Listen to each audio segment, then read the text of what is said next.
The air was filled with excitement as the rehearsal dinner for my daughter Emma's wedding started.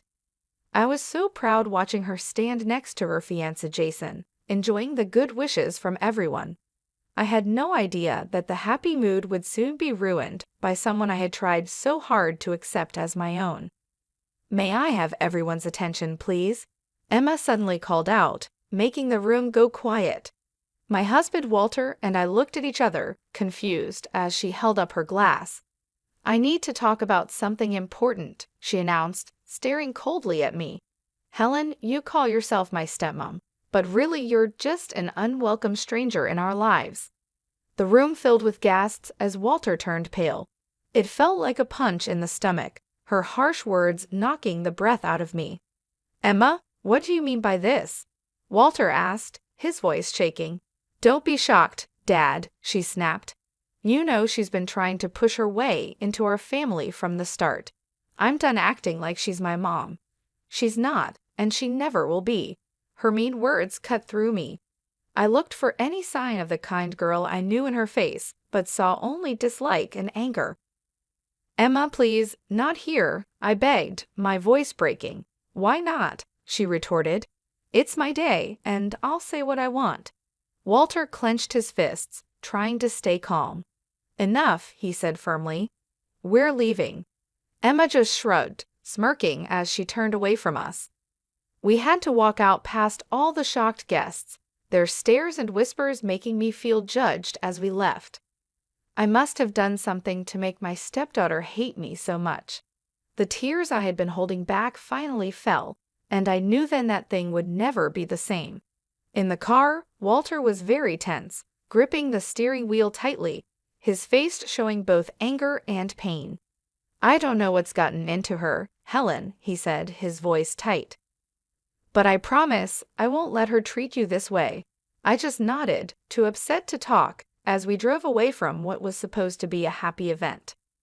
I kept wondering what had changed the sweet, loving girl I knew, and what difficult times might be ahead for us after her hurtful outburst. Maybe Emma began to dislike me when I married her father and became her stepmother, or perhaps it started even before that, influenced by her mother, Julie. Julie had once told her, as she gently touched her hair, "No one can ever replace your real mother." Those words had left a bad feeling, but I tried to ignore it, hoping to create a warm relationship with Emma. "I'm not trying to replace anyone," I had assured her softly. "I just want us to be friends." She nodded, but her empty look showed no warmth. It was like there was already a wall between us, built stronger by her mother's mean comments. At first, Emma was polite, though a bit cold. But as time went on, her true feelings started to show. "Why are you always trying to butt into my life?" she snapped one day when I just asked about her weekend plans. Walter gave her a stern look. "Emma, don't talk to your mother like that." "She's not my mother," Emma yelled back, anger twisting her face. She left the room quickly, leaving me stunned by her harsh words. Walter just shook his head, looking disappointed and resigned. From then on, Emma made it clear she didn't like me. She would roll her eyes when I came into a room and make mean comments quietly. If I tried to help or ask something, she would snap back as if she couldn't stand me being around. "You're not fooling anyone with your fake concern," she sneered one day. Her dislike for me was obvious, and it hurt. I asked if she needed a ride to her friend's house. "Emma, that's enough," Walter warned, losing his patience, but she didn't listen. It became clear that her mom, Julie, was fueling Emma's growing dislike for me. Whenever we met, Julie's fake smile hardly hid her joy in seeing our troubled relationship. "I don't know what you've done to make my daughter dislike you," she would say with a slight grin, "but you'll just have to deal with the consequences." And deal with them I did. Emma's hostility grew like an untreated wound, hurting our family life more every day. I had no idea her coldness was just the start of even worse behavior that seemed impossible to stop. After she quit college, with no clear goals, she became even meaner, using her complaints to try to get money from us. "Give me $10,000, or I'll tell everyone how awful you are as a stepmom," she threatened one day in the kitchen. I was shocked. Emma, why are you saying this? I've always tried to be nice to you. Save it, she snapped. Just give me the money, and I'll leave you alone for a bit. I felt desperate. I don't have that kind of money, I told her. Her eyes narrowed. Then find it, unless you want everyone to know your secrets. From then on, it was a constant pattern. Emma demanded more and more money, and her threats got worse if I said no. Walter was stuck in the middle, trying to please both of us while figuring out why his daughter had changed so much. Please, just give her what she wants, he pleaded one night after yet another big fight. I can't take all this fighting, but I knew that giving in would only make her more demanding, so I stood firm, even as Emma became more cunning. You think you're so great with your job at the school, she mocked. Just wait until everyone knows the truth about you. Her veiled threat really scared me. I could only imagine the kind of hurtful lies she could tell, which would affect my colleagues and the students I was committed to helping. Through all of this, Julie was always there, her mean smile supporting her daughter's terrible actions. You reap what you sow, Helen, she sneered during one of her frequent unwanted visits. Maybe if you were a better stepmom, Emma wouldn't be like this. Her words hurt deeply, stirring up a storm of emotions inside me: anger, pain, and betrayal. But even as I felt overwhelmed, a small spark of determination started to grow in me. I couldn't just let things happen to me anymore. If Emma wanted a fight, then I was ready to stand up to her and show everyone the kind of person she really was. And if Julie thought she could keep causing trouble from behind the scenes, she was mistaken. It was time to stop being nice. From then on, I was determined to do whatever it took to protect my family, even if it meant taking drastic steps I never thought I would. As Emma's wedding day got closer, her demands and disrespect became worse. It seemed like she enjoyed making my life difficult, pushing me to my limits. One evening, she walked right into the living room and said, "I need another $8,000 for my dress alterations," without even saying hello. Walter gave me a look, hoping I would give in, but I had enough. No, Emma, enough is enough. She looked surprised and said mockingly, "Oh, and what are you going to do about it, Helen? Go cry to Daddy like you always do." My fists clenched at my sides, anger rushing through me. You ungrateful child, everything your father and I have done, we did for you, and this is how you repay us. Emma laughed loudly, the sound as annoying as nails on a chalkboard. Oh, please, don't act so righteous. We both know you're just a pathetic, insecure woman trying to buy your way into our family. That hurt more than I wanted to admit, but before I could reply, she hit me with another harsh comment. Do you think the school wants a washed-up loser like you around their students? Wait until they hear about your little drinking problem.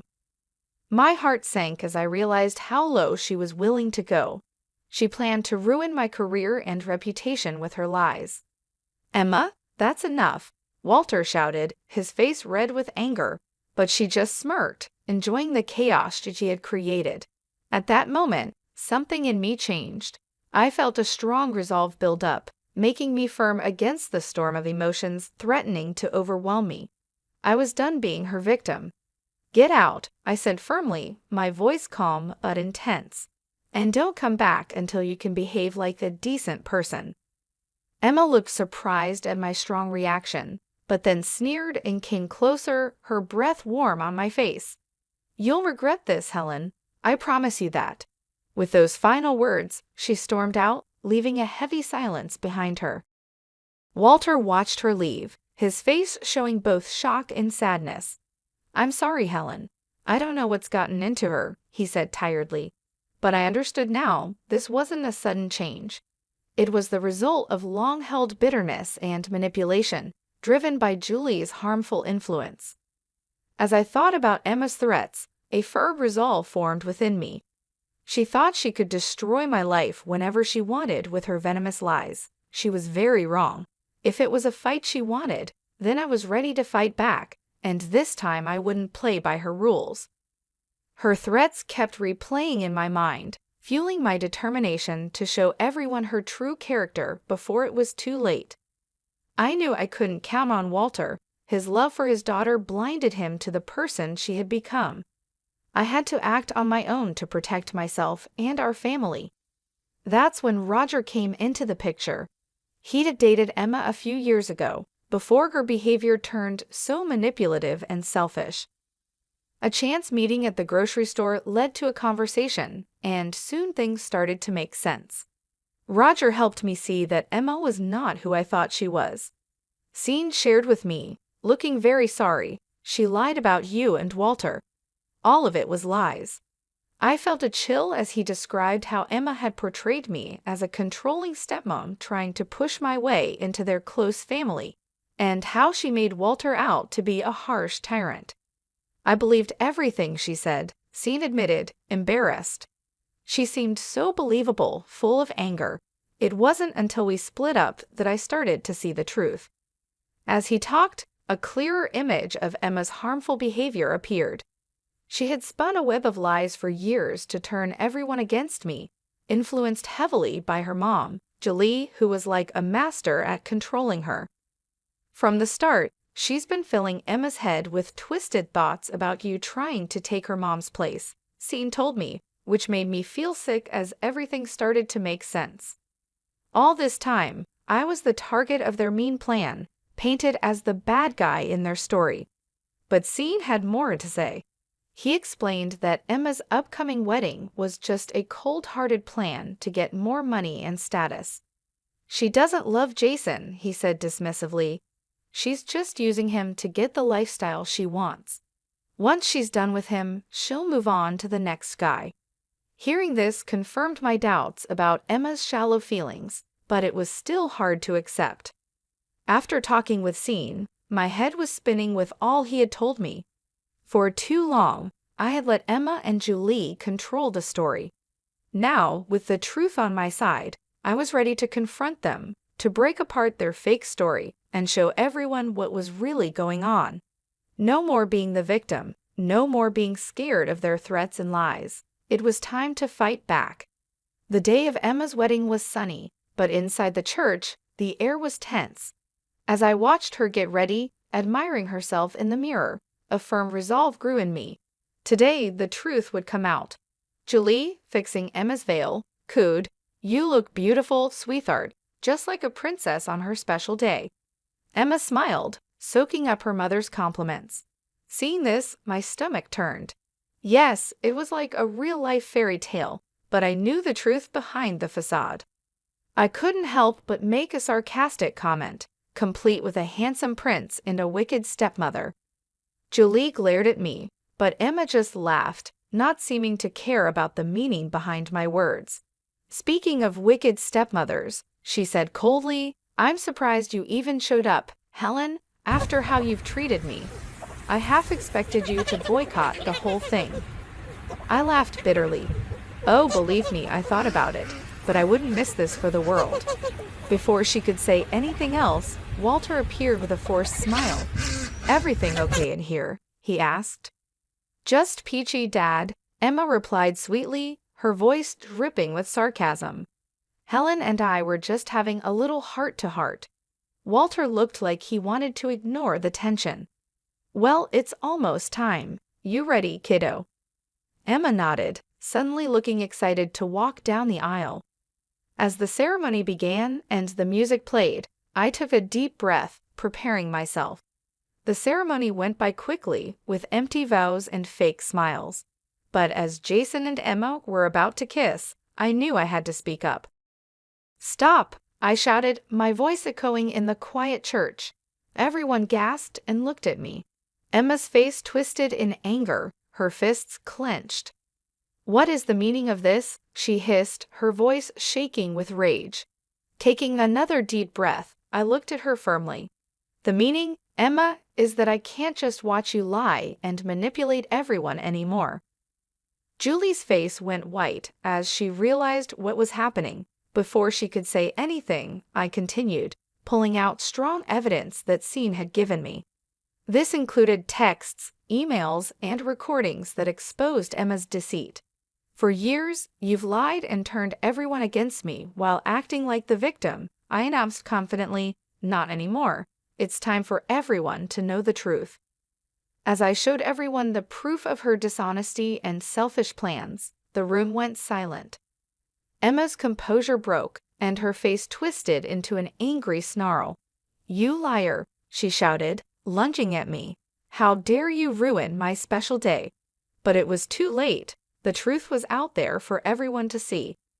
Jason's family looked shocked and disgusted. The crowd's reactions showed that Emma's carefully built facade was collapsing.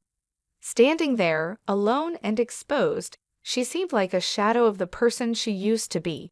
I felt a mix of pity and triumph. The battle was over, and I had won by revealing the harsh truth that had been hidden for too long. The impact of my revelation was like an explosion, breaking apart the illusions we had all lived with. As the quiet turned to noise from the shocked crowd, I prepared myself for the confrontation. "How could you?" Emma yelled, anger written all over her face. "This was supposed to be my perfect day." "Your perfect day was built on lies," I replied calmly, despite the emotional turmoil inside. "Did you really think you could keep deceiving everyone forever?" She tried to answer, but stopped when Jason stepped forward, his face full of disbelief and heartbreak. "Is it true?" he asked desperately, hoping she would deny everything. "Were you just using me this whole time?" For a moment, I almost felt bad for her. Then she smirked, her cold, calculating gaze returning. "Of course not, baby," she said, reaching out to touch his cheek. "You know how much I love you. Helen is just trying to cause trouble like she always does." Emma's words made me clench my fists so hard my nails dug into my palms. I wanted to wipe that fake look of innocence off her face. Didn't she realize it was all over? Apparently not, as she turned her angry look back to me. "This is all your fault," she hissed. "If you had just left things alone, none of this would be happening." Suddenly, a loud voice interrupted us. I turned to see Walter, his face red with anger and embarrassment. "I can't believe what I'm hearing," he said, shaking his head slowly. "My own daughter, lying and using everyone for her own selfish needs." Emma tried to say something, but no words came out. For once, she was speechless, shocked by her father's disappointment. "I don't know you anymore," Walter continued, his voice full of sadness. "The sweet, loving girl I raised, she's gone, isn't she?" The room fell silent as everyone absorbed the weight of his words. Emma and Julie, her mother, locked eyes, silently challenging each other. Finally, Julie spoke harshly. "Well," she demanded, staring hard at her daughter, "aren't you going to defend yourself?" But Emma just stood there, defeated, looking smaller and more defeated than ever. With a disgusted snort, Julie stormed out, followed by Jason's family, their faces showing everything from pity to disgust. And just like that, it was over. The grand event Emma had carefully planned lay in ruins, her dreams shattered. As Jason left the church, his face filled with pain, I felt a bit sorry for him. He was just another pawn in Emma's game, used and discarded at her whim. But that feeling was quickly replaced by a grim satisfaction. The truth was out, and there would be no more lies, no more games. Emma would now taste the bitter results of her actions. In the days following the ruined wedding, chaos ensued as news of Emma's lies spread. She became an outcast in the community she had once hoped to rule. I'll never forget Emma's face when she showed up at her mother Julie's doorstep, desperately looking for help. "Please, Mom," she begged, her voice full of tears she was trying to hold back. "You have to help me.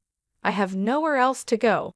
But Julie just looked at her with disgust and a bit of pity, her lips twisting into a sneer.